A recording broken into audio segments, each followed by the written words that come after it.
department done all the details.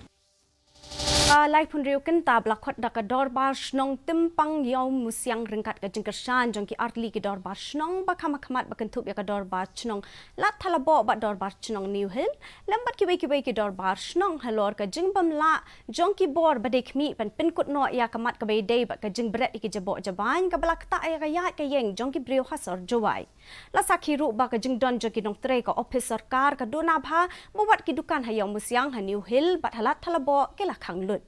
Lat no tangki kali ki bedon kam kerki ki weipat ki kali kim la banyak ya surok. Katempan yang musyang kalashim ya kani kasin jam ban pen khut ki kinala ki lenti ya ki jat bat ki jabo ki bla shu e hajan ka school HK Singh Secondary School.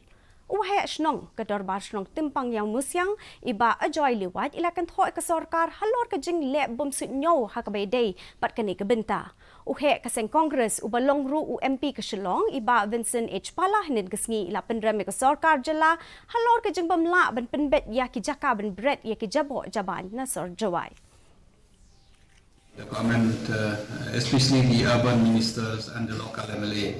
I think this is a sign that people are trying to revolt against the government. There's a technology, different technology which you convert waste into energy. If there's no problem in Shillong, no problem in other parts of the state, why the problem is only in Jowai? Makatung inalong naman kami mo na alam mo sa binaya na ni puti orang outbreak yang di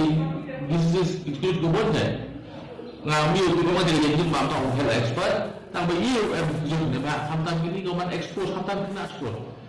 nak yo kita kehok orang ada khabar cakap apa tu iyo warna yang kelihatan bahwa telefon di tadi warna kelihatan bahwa yang musim iyo itu kia tetapi kalau kita masih kia The National Commission for Protection of Child Rights